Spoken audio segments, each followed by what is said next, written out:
Right. Hello and welcome, everybody. Welcome. I see a lot of familiar faces in the audience. For those of you that don't know me, my name is Lainey Rose. I'm the events manager here at City Bookshop. Thank you for joining us today, both in person and virtually, if you're joining us that way. We always have something on the calendar here, and our September is packed. We have 8 in-store events that are happening this month, so it is going to be super fun. Later this week, we'll be hosting historical romance powerhouses Joanna Shoup and Diana Quincy for The Gilded Heiress. And September 15th, we'll be hosting friend of the store, Nikki Payne, for her romantic suspense novel, The Princess and the PI. Both events are sure to be a blast, and all the information about the upcoming events and our 14 different book clubs can be found on our website. Before we get to tonight's event, some housekeeping details. Number one, if you could take a moment to silence your cell phones, we would appreciate it. Number two, if you need a restroom, it's upstairs past the cash registers and the greeting cards. Number three, we will have time for questions tonight for both in-person and virtual attendees. So even if you're watching via Zoom, you can participate. Please put those questions in the Q&A feature so that we will see them and can ask on your behalf. And finally, most importantly, if you need to purchase a copy of tonight's book, we have copies available and we'd be happy to help you out with that. All those copies are upstairs at the register, not on our beautiful romance shelves right there, and can be purchased prior to the signing line. Taj McCoy has been a dear friend of the shop for many, many years now, and we have all been buzzing about the dating prohibition. In this spicy new rom-com, an ambitious entrepreneur is working to get her speakeasy supper club off the ground and is pushed off balance when her childhood crush turns up, oh no, hotter than ever, and then tells her she's off limits.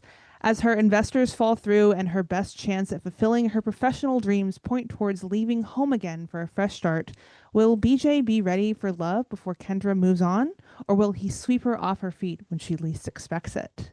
Our author of the evening is law grad Taj McCoy, who is committed to championing plus-size black love stories and characters with a strong sense of sisterhood and familial bonds. Born in Oakland, Taj started writing as a child and celebrated her first publications in grade school. When she's not writing, Taj represents other marginalized writers, serves as a consultant in higher education, practices yoga, and cooks supper club meals for her friends. Joining us in conversation tonight is Tracey Livesay, who writes swoon-worthy contemporary romances where Black women are desired, adored, and deeply loved. A former criminal defense attorney turned award-winning author, Tracey's work celebrates ambitious heroines, there we go, luxury settings, and real world love stories. I got tripped up on myself. She lives in Virginia with her husband, her law school meet cute, and her 3 children. And now please join us in welcoming our authors of the evening.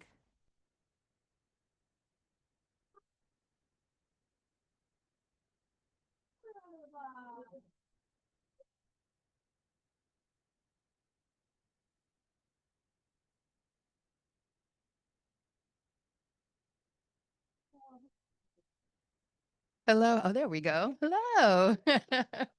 Welcome, everyone. Thank you for being here. Hello, friend. Hello. Hello. Yeah. I am great. Thank you. And congratulations. Happy release day. Thank This is you. amazing.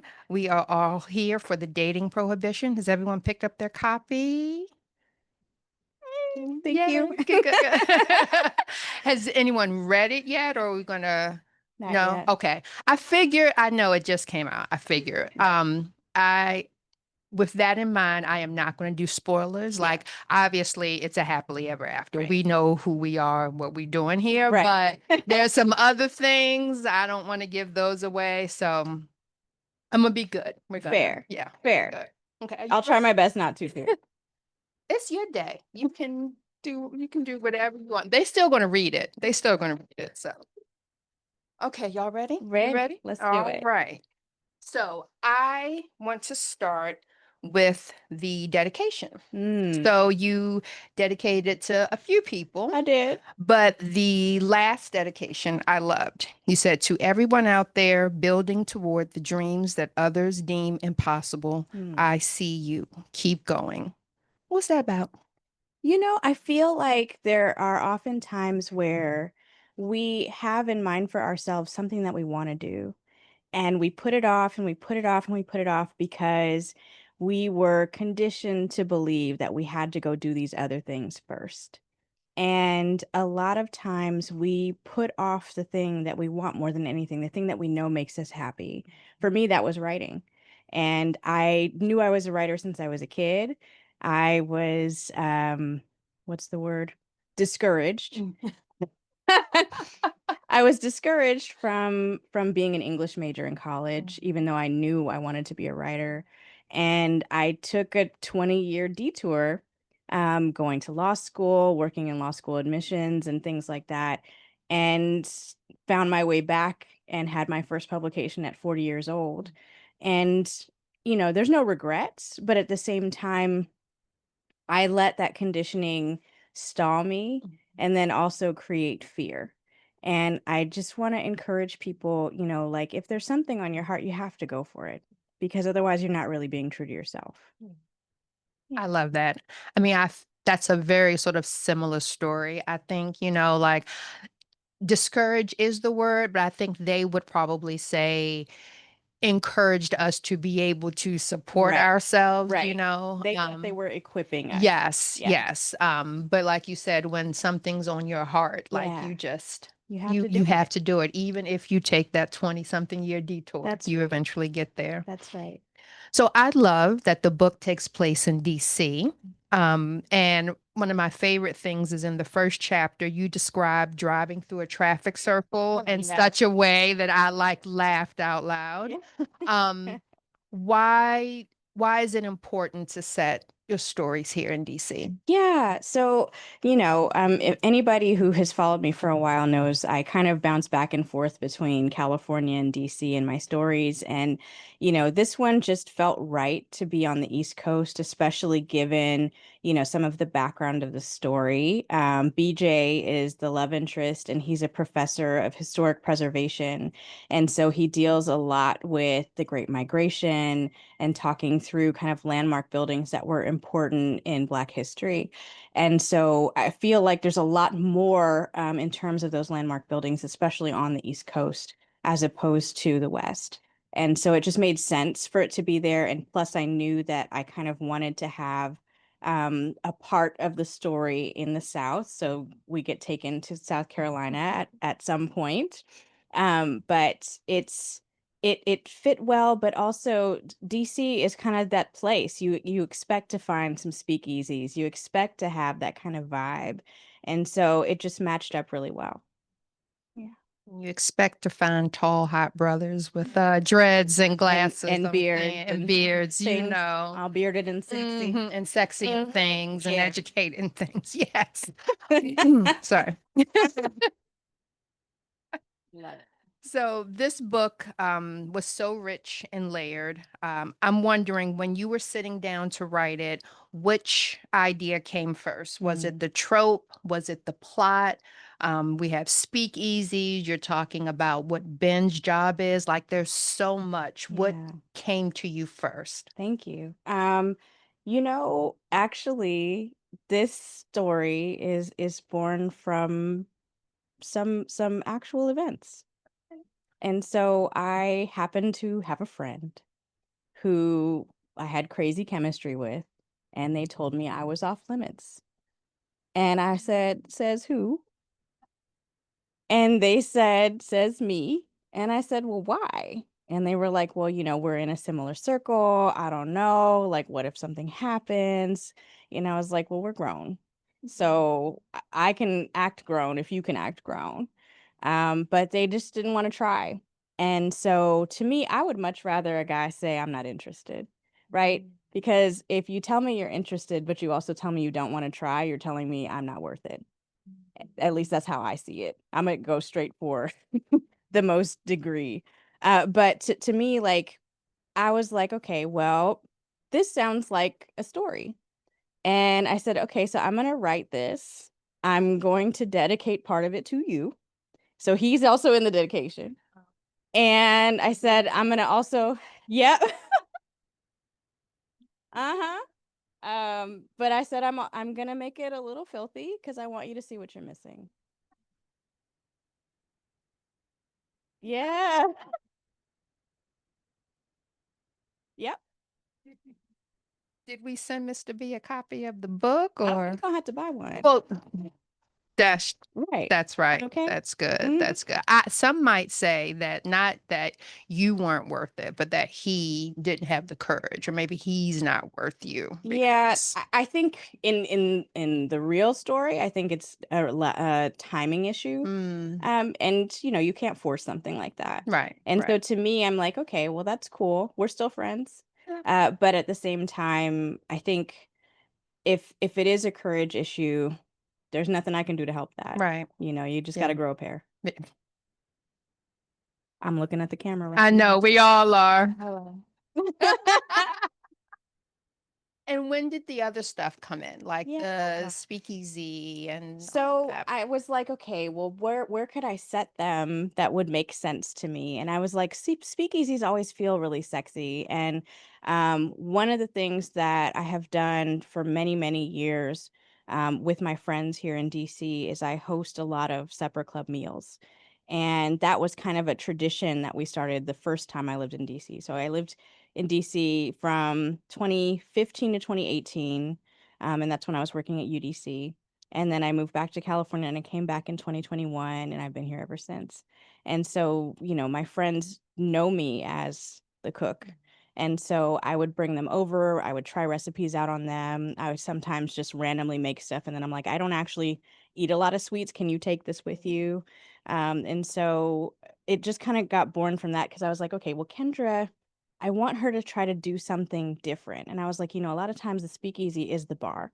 But what if the bar is the front to the supper club and having the supper club be behind the door and password protected? And maybe that's the reservation is you get the password then. And so I was just trying to think of it in terms of if I were starting that business, what would I want it to look like?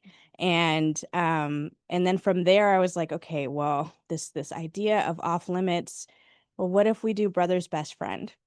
And I was like, okay, well, if we're going to use Mr. B as the example, then I know exactly the kind of place where I would set parts of it. And so Kendra's brother, Logan, and his wife, Shonda, are opening a restaurant in DC, or technically in Mount Rainier, which is based off of my dear friends who opened a wine bar in Mount Rainier called Era Wine Bar. And so the third group that's dedicated to is Era Wine Bar and our crew there. And one of our crew members is actually in the audience. Hi, Corey.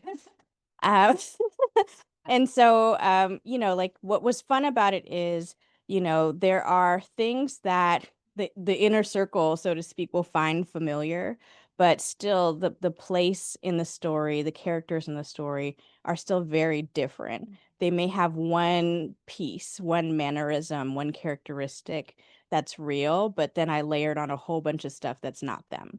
And so I was trying to play with, if this were that and see where I could take it and push. Yeah. And I know a lot of you said that you hadn't read the book yet. So if you read it this week, then you can go to Oh, the bar, right? The wine bar is yeah. hosting you at the end of the week, That's right? right. On Sunday the 7th, So there is they're calling it a fiesta, and there's going to be unlimited wine and tapas for 2 hours. So if you're hungry, you like a little siesta, might be a fun Sunday. yeah, you can come and then you will have read the book. And so then you can talk about it and have spoilers and you can see the bar and you can see the inspiration. It's Yeah. perfect. So please come out is what we're saying. Um, and so since Mr. B Mhm. was the inspiration kind of for the story, Right. is that why Kendra shares some things with you, maybe? Perhaps. There are definitely, I think every character that I write shares something with me. And I'm a Capricorn and I like to try lots of different things, but being a Capricorn means I feel like I have to be really good at all the things. It's a sickness, really. But, like when I'm cooking, for instance, I was a private chef while I was in law school. It doesn't make sense, but that's the truth. I also attempted my first novels while in law school. I don't know why it all happened there, but that was just kind of the origin story for a lot of things.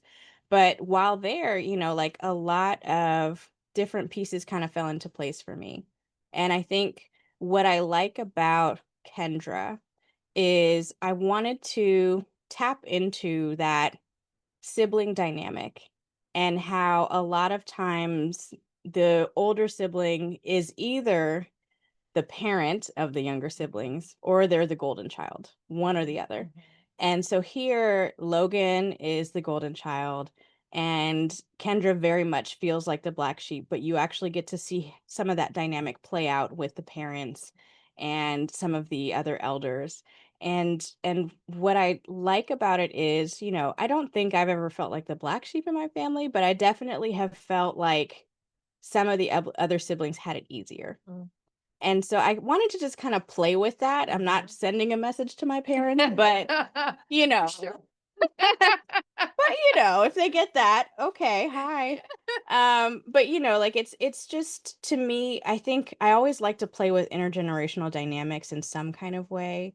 But also showing, like how those things can manifest, and how even if people think that they parent the same way with everybody, they really don't. And so like just kind of giving a sense of what that can look like and how it can manifest as people get older. Yeah. I want to stay there Yeah. because that was one of my questions. Most love stories, whether in fiction or in real life, rarely like exist in a vacuum. Right. So family and friends play a big part because how we are parented, how we parent, our friendship dynamics often play a part in like who we choose and how that relationship plays out. So um, I was interested, yes, in in Kendra's relationship with Logan, but I was really interested in Kendra's relationship with her mother versus her relationship with her aunt. Do you want to talk about that a little? Yeah. So Kendra's mom is one of three sisters. And she's kind of, I would say she's kind of like the middle sister. One sister is, kind of really financially well off and kind of a tightwad, kind of really just buttoned up in general.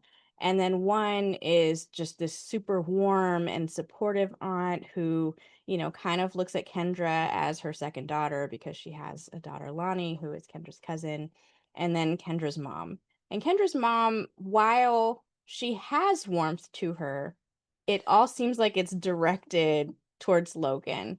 And it's that mother-son dynamic, and then there's the daughter. And so like she's very close with her dad. Her dad seems very supportive, but the mom is just kind of like you can see that there's times where there's comparison. There's times where there's like, well, he's just better at it, so you should just let him do it. And there's times where it feels like there's doubt in her, but there's confidence in him. And, I wanted to just kind of play with those dynamics and see how far I could push it without making people necessarily like hate her mom. Like there are definitely people who are reviewing and they're like, yo, her parents are a trip.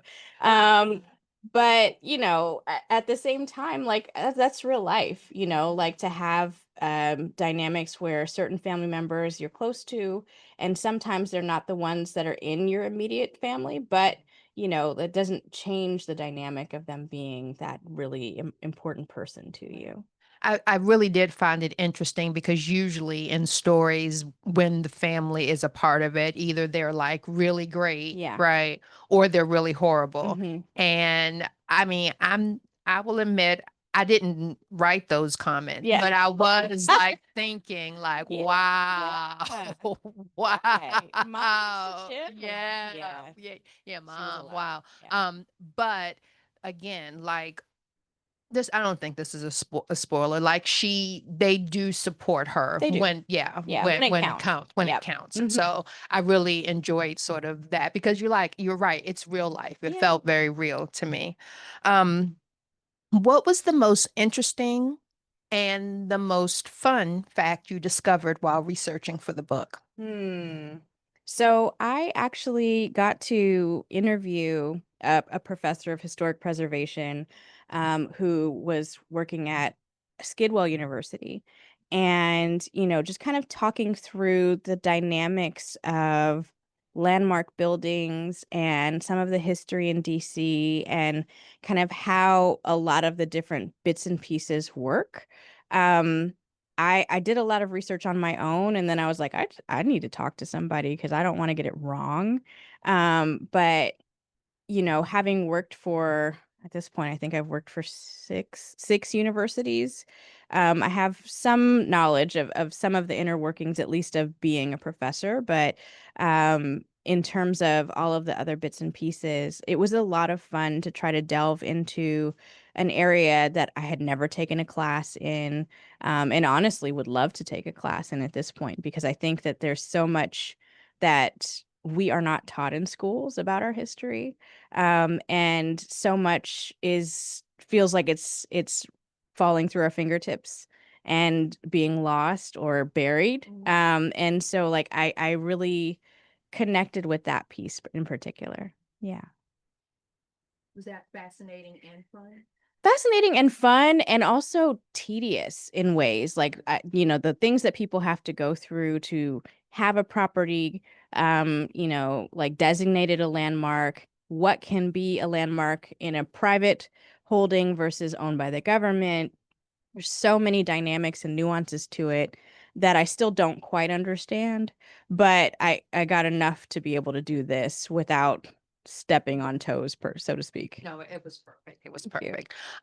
Okay, so I'm going to move on to Ben. Okay. But before I move on to Ben, Yeah. I do want to give a shout out to Stanley and say, that there was justice for Stanleys. Stanley is not a name you usually find in romance novels.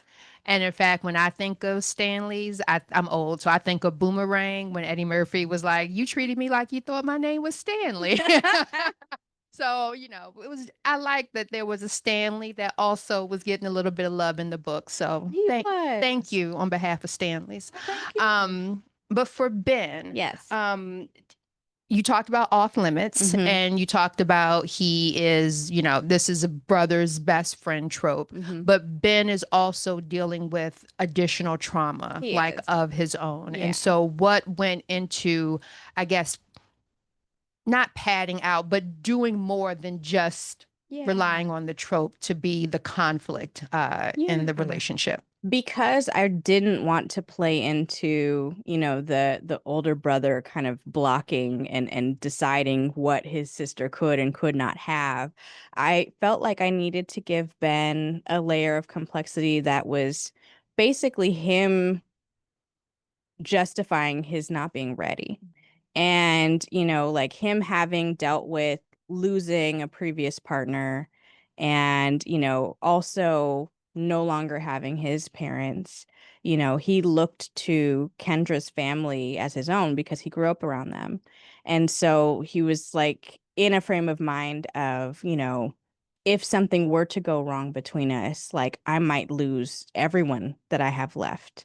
And so that was a piece of what he was dealing with. And of course, this book happens to be written in single point of view, so you don't get his point of view, but you get enough of it to get an understanding of what he's afraid of. And you have a moment where Kendra overhears a conversation that he doesn't know she's hearing, and she gets to hear some of what he has to say.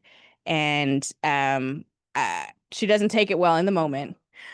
It is. But at the same time, like I think it's a nice moment because it shows a man being vulnerable in ways that usually they don't let us see. And so like I wanted to, make sure that, there wasn't a reason for it to be kind of there wasn't a like jerk conflict or something like that. It was really just like two people struggling with what they wanted and how they were going to get there. Yeah. It's kind of the best, I think, in books when the conflict arises from their character and not from something external or misunderstanding or anything like that. It really was heartbreaking. But again, happy ever after. So it's fine. It's fine. It's all good. So which scene would you say was the easiest to write and which was the hardest? I think the easiest one to write, I would have to say actually is the opening. I was playing around with different ways to introduce Kendra and having it be where she's basically just landing at home after kind of being on this exile for a couple of years. She was trying to get her head together. She'd had, some work stuff happen and was trying to redefine what it was that she wanted and try something new. And so she's coming back and she's trying to mentally prepare herself because she knows she's the black sheep and she knows what she's going to be facing because she's heading into the opening of her brother's restaurant. So all of the family is there to support the golden child, and yet here she comes, right? And so like I think that setting that up, but also creating moments that are funny in that, like Kendra is having these hilarious conversations with her cousin as she's driving, and she's going around the same traffic circle multiple times, which I do all the time because I hate those. They make me so nervous. And so like just those moments, but also you can feel the tension rise as she gets closer. And so I felt like that was a really important moment to kind of see where her head is as she's getting there. I think the hardest one to write, I really struggled with deciding how I wanted to close this one. Because I kept thinking about my other stories and I was like, okay, well, this one ends with an engagement and this one ends with, okay, so what are we going to do with this one? And well, if I do that again, are people going to be bored? And, well, what if I do this? And, it has to relate to food because supper club, right? And so like, I apologize to people who read my stuff. You need snacks. You have to have snacks. Or drink. My gosh. Yeah, true. Yeah. Drinks would be good. Yeah. Did you? But I did. I thought. I love that. I love that. So. We got to think of a signature cocktail. Well, that's a question. Oh, okay. Oh gosh. I Hmm. was laughing. Well, now ask the next question. Okay. Which is, Oh. which drink best encapsulates you? Ooh, me? So and Corey's heard me say this before. I like to say internally that I have like a 65-year-old man on the inside. And so I like, no, in a great way, in a very like chill way. So I like bourbon, I like scotch, I like to smoke a good cigar every now and again. And so I would say Widow Jane bourbon neat with a nice spicy cigar. That's kind of my vibe. Yeah. That's a sexy thing to order. Yeah. I'm always like, what's the sweetest wine you have? Can I have a little bit of alcohol in my Kool-Aid, please? But that's sexy. I like that. So you did mention, I was going to bring this up, that you were a chef. Yeah. And you can tell it is throughout the pages in this book. So you have lots of scenes where she's making food and there are these dishes and they sound so good. Yeah. Which dish is your favorite in the book? Ooh, And why? that's a great question. There's a moment where I think we were talking about some of the supper club dishes that she wanted to do, and she was wanting to play with this idea of fusing their backgrounds. So Kendra is the first character that I have that actually encompasses all of my culture. So I'm Black, Thai, and Filipino. And for her supper club, she wanted to fuse those kinds of things together. And so I think there was one part where I was talking about a red curry jambalaya. And I was like, I really want to try making that. I need to do it. And so, but like things like that, where it's like it brings soul food, it brings Creole cuisine because her family's from New Orleans, on the Black side, and like the Thai food, the Filipino food, all together in ways that I think could really ignite the palate. I'm always thinking about what ways can I do something new or try something or put something together, and then I just kind of go for it. And it's very like mad scientist, so sometimes it doesn't work, but sometimes it does, and you get surprised by it. And more than anything, when I'm talking about food, I want to describe it in ways where it's not just that you hear the name of it. I want you to be able to see it. I want you to know what it tastes like when I'm done. And so, like, that's my goal, and that's why you need snacks. I mean, you did a really good job. I wanted to taste all of the food. And it is no, like, I don't think it's a coincidence that I finished this book and I went into like a binge of Top Chef. Like, I just wanted to see people making creative food. And I wanted to hear Tom say, use your background. Yes. It was fabulous. Yes. So that's where I am. Um, Okay, so some of you may know this already, but one of Taj's other books has already been adapted. Mm. Savvy Sheldon Feels Good as Hell was made into a movie with Miss Amber Riley, who's Yeah. playing the titular role. Yeah. I'm so excited to see it. I thought I'd missed it, and then I was like, okay, no, it's still coming. It's still coming. It's still coming. So, are there any details you can tell us? Did you visit the set? And maybe talk about the book adaptation process? Because I know people love hearing about that. Yeah, that's a great question. It's supposed to come out this fall. It's made for TV, so it's going to be on the CW network to start. The exact date is still to be determined, but I know it should be within the next, I think, 2 months or so. So as soon as I know something, I will post it. But I did get to visit set. That was in January. They actually flew me out there for my birthday. And so I got to spend time on set. There are still things about that whole experience that I can't share, but it was really, really fascinating to see behind the scenes. And the director, her name is Samantha McAdam, and she's a woman of color. She's Guyanese. And to have her being director, she made sure that the rest of the team, in terms of the production team, in terms of hair and makeup, in terms of wardrobe, there was so much representation on set that made me really, really proud. And so just being there was emotional. Meeting Amber was really cool. And she was like, there's so much food here. She's like, I want to eat everything and I hope they save me some. So when we're done, we can. But there are moments where like her character is sharing food with different people and them going through scene after scene. They literally had like 30 strawberry tarts just ready so that they could take a bite after a bite after a bite. And I was like, I know this guy has to be full at this point. But, like I'm really excited to see it. I haven't seen the director's cut yet. And I don't know how it all comes together. And I know that there were things, some things always get changed on the fly.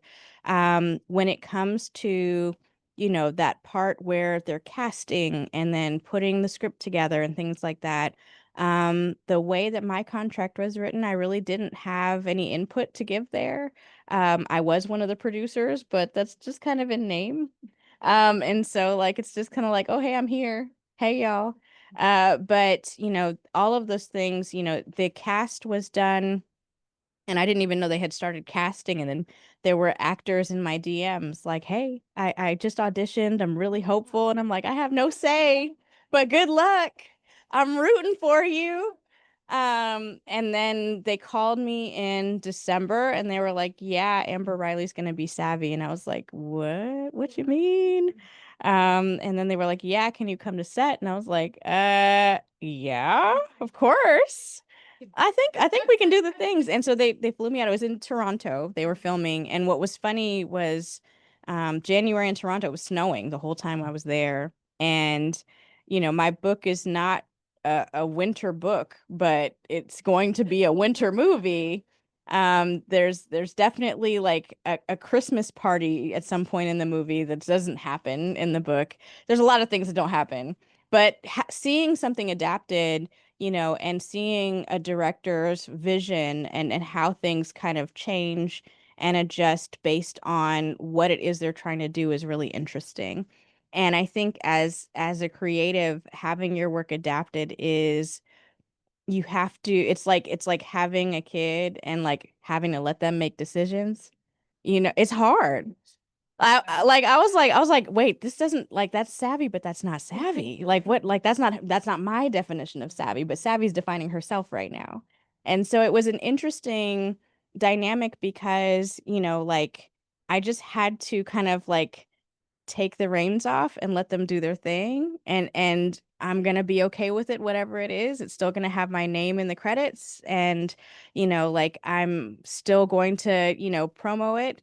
I don't know how it'll turn out, but I have a lot of confidence in that director and in the cast that they put together. I think that they're really great people there, and so I'm excited to see how it all gels together. Yeah. I think that's a thing that I think people realize when you write a book and it gets adapted Yeah. and people are like, oh my God, not that that's going to happen here, but Yeah. they may not like the movie version Yeah. of the book. And so the thing that authors have to realize or Mhm. that we do is that our books are kind of like the inspiration for the Yeah, movies. that's The right. movies aren't really like Yeah. yeah, because they're different mediums, and what worked Yeah. in a book doesn't work Yeah. in the movie. But the great thing is the movie will come out, and if people are curious about what Mm-hmm. inspired it, Mm-hmm. they can just buy the book, right? Exactly. And that's the goal. That's the goal. That's That's the it. goal. And then they can get your full vision, right? Yeah. So Yeah, that's exactly. perfect. So speaking of that, you knew this was coming. Mm-hmm. So if you were going to dream cast this book, Mm. who would be the actors? And don't limit yourself to just Ben and Kendra. We can do Lonnie, we can do Mama, we can do Mm. Stanley. I mean, Ah, that's so rough. In terms of Ben, I picture like Trevante Rhodes with locks, just putting it out there. Yeah. And then for Kendra, dang it, her name always like evades me. But she was in Orange is the New Black. She's this gorgeous Latina who's got curves. I want to say her last name is Polanco. Yes, thank you. And like I am just in love with her aesthetic, and I think that she could be such a great Kendra. In terms of Lonnie, I really hadn't thought about who I would cast as Lonnie. And so Stanley is actually kind of an Easter egg in the book because like I have a friend whose name is Neil Stanley. And so I was like, well, Neil, so I was like, I gave you a character, but he's straight. And he was like, so love you. But yeah, like it was a fun kind of play, and that's why I used the name. But for him, he would have to be some sort of caramel chocolate drop. I'm thinking kind of like a Boris Kojo kind of person, maybe not Boris, but Boris-esque. And yeah, okay, yeah. That would be a lot of fun, honestly. Yeah. Okay. We would need a cocktail for that. Yeah. So, in addition to all of the hats and gloves and scarves and things that Yeah. you wear, you are also a literary agent. I am. Yeah. And so I know you've been super busy. Yes. And if you even had time to read books, like not that have been submitted, but just books that are published, Mm-hmm. that would be amazing. Yeah. And if you have, is there any like 2-3 titles you can recommend to people? Yeah. So, after they read? yeah. So a good friend of mine had a summer book come out, and it's called August Lane. And it's getting all of these accolades right now, and I'm so proud of my friend Regina Black. But I read the book, I blurbed the book. I love the book. It honestly, the way that she writes to me is very refreshing because she really delves into characters and their flaws and doesn't try to sugarcoat anything, doesn't try to hide anything. They're just kind of laid bare. And the way that she writes is beautiful. And so I really love that one. And then actually one of my clients had a really fun book come out called Man-Eater, and it's by Morgan Elizabeth. And it's very like Charlie's Angels meets The White Lotus. And so like it's fun, it's romance, but there's definitely adventure. And so I thought that was a fun thing to kind of end the summer with. Yeah. Yeah. Are you open for submissions? I am. However, I need people to understand. I literally checked my inbox yesterday and my inbox was at 989 queries. So it's going to take me some time to get through them. So I appreciate the patience. I do respond to every single one, but yeah, I haven't closed since I joined this new agency that I joined in March. Okay. Yeah. And so with that in mind Mhm. and knowing you have to be patient, can you just tell people what you're looking for? This is just for any aspiring writers out there who, she's wonderful. She's a wonderful writer. She's a wonderful agent. So you're welcome. I'm a generalist. So I represent kid lit, I represent adult, I represent fiction, I represent nonfiction. I have a lot of romance on my list right now. And that's including both trad and hybrid authors. So folks that are on the indie side, but also have some trad work. I have some middle grade. I could be open to a little bit more middle grade, and especially if it's like adventure or mystery kind of stories. I have some picture book authors and illustrators. On the adult side, I have some women's fiction. I have some kind of book club fiction with like kind of family saga elements. I have some mystery. I have some thriller. I could use some more thriller and some more mystery, especially when it comes to BIPOC representation. And let's see. Nonfiction, I'm still looking for a really good cookbook, always. And I really want to have more in terms of books that are empowerment, self-help, ones that kind of tell a story, but also give people takeaways that they can utilize in their day-to-day. And then I also want some narrative history that really leans into those things that were not taught in school, or those stories that, should have been told or shared that we never knew happened.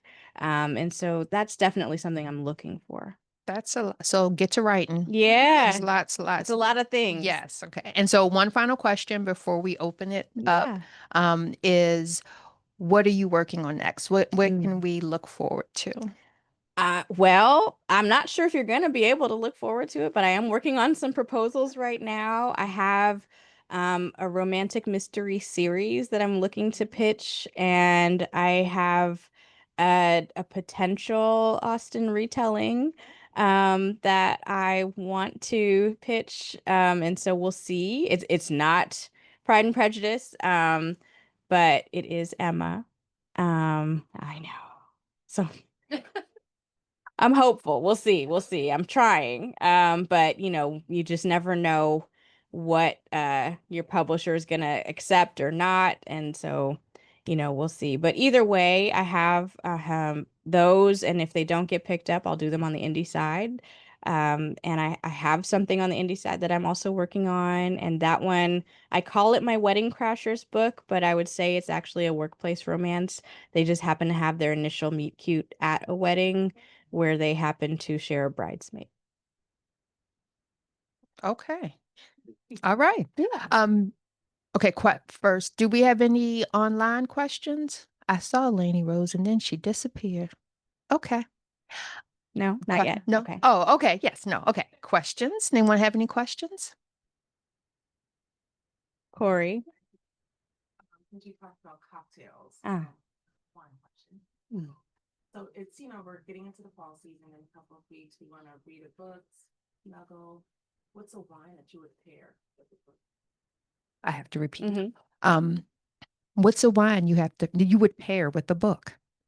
So, one of my favorites over the past year, especially as I was writing this, would be a nice, like bold, juicy red. So I'm thinking a Primitivo. because it really gives you a punch, but it's also that deep, sexy red. It is one that you're definitely going to feel some things as you drink it.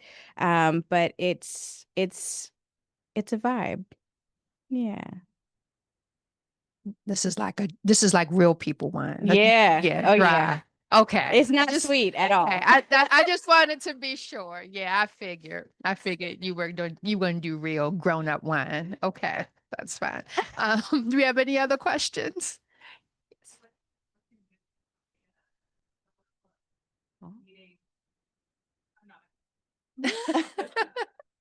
What is your go-to meal if you were hosting a supper club? The very first supper club that I held in DC, I did a prime rib roast with a savory spinach and artichoke bread pudding. But yeah. Yeah. But probably my favorite is I do a oxtail dish. And I utilize both Caribbean and Asian spices. And then I pair that with a barbecue pork fried rice. Yeah.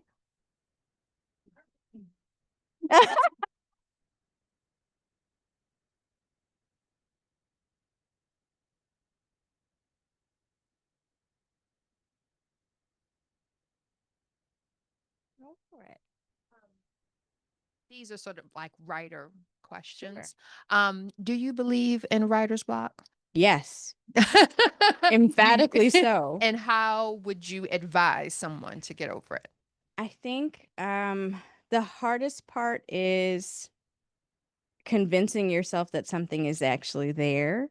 For me, I for the last two books, I dealt with major writer's block, and part of it was the way my anxiety, and I'm an ADHD girly, the way my mind is set up, like looking at a blank page is extremely overwhelming. And so I had to take it to a different medium to be able to work through it.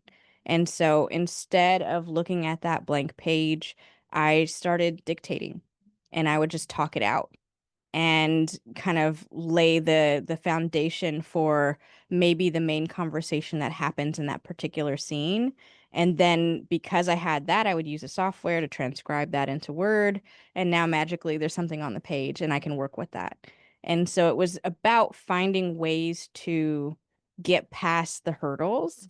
And sometimes you just kind of have to think outside of the box. And so this book was, I would say 80% of it was dictated. Yeah. Yeah.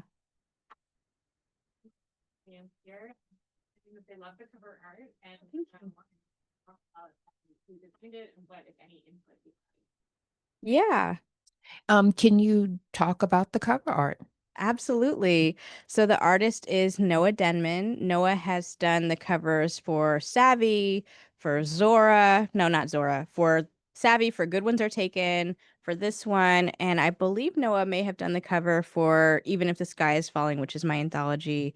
Noah is amazing. And what I do is my publisher has me give them mood boards. And so I give them color palettes, I give them ideas for the background.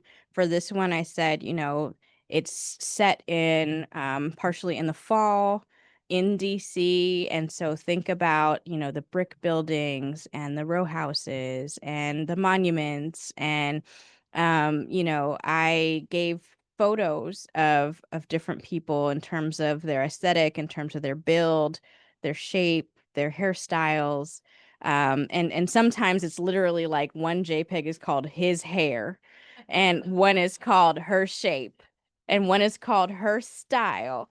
And so like I kind of get really granular, but Noah is great at taking those and then putting it together into something that really works and comes alive. And so this is kind of, it was surprising to me because I hadn't seen a cover that kind of dealt with kind of nude pastels in that kind of way. And so I thought that was cool.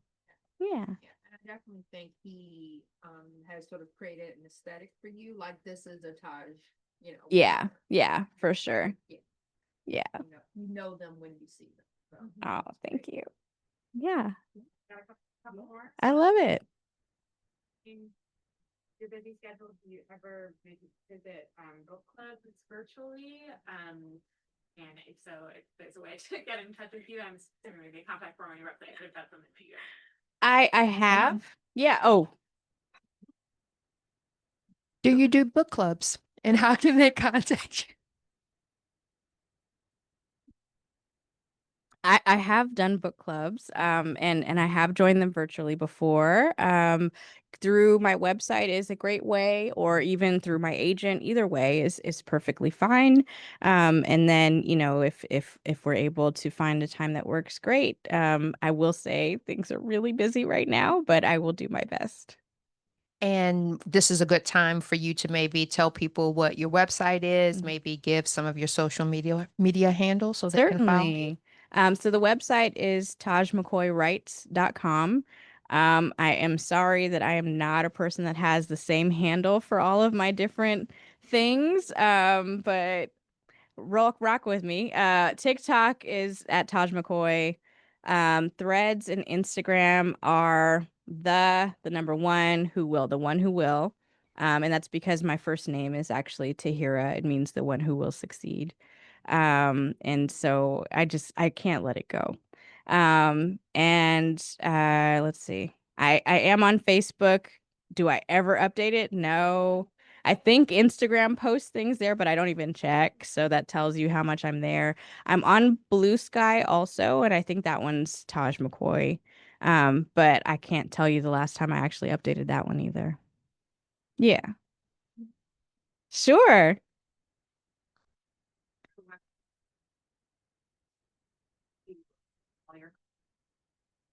What character best represents you in all of your books? From all the books. Oh gosh. It would have to be somewhere between Zora and Maggie. I think the resourcefulness of Zora and kind of where she was in her life, but also the ambition of Maggie and the way that she can kind of command spaces when she is in her element. That felt relatable to me.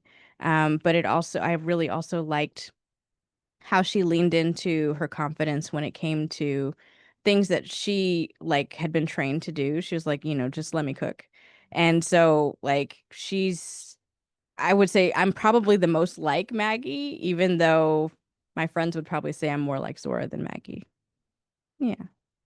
Well, can I just throw in Please. Kendra? I Yeah. mean, let's talk about, like you said, sort of all of your, ethnic parts. Yeah. Can we talk about the directness she has when going after the things she wants, Mm. the cooking, the drinks, the 20-year, maybe it might not have been 20-year for her, but Yeah. like the But the detour. detour in That's her true. life. I mean, That's a good point. thank you. I'm Thank you. just saying. You're You welcome. know? Okay. And so this love fest is coming to an end, but thank you all so much for being here.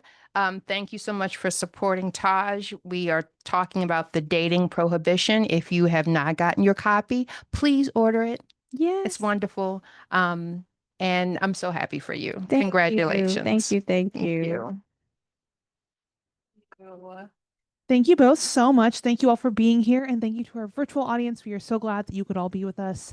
This has been a wonderful, wonderful event, so thank you all. I'm going to send the two of you back to our secret room, and I will chat with you all. We're going to take a moment to just reset the space, pull out our table. If you'd like to purchase a copy of either one of their lovely books, we've got more copies available upstairs. And on our event shelf around the corner right there, we have some copies of August Lane, for the record. I saw a bunch of you pull your phones out and look it up when she started talking. We've got copies over there. So if you're willing and able to set your chair to the side, we would appreciate that. And thank you all so much for being here.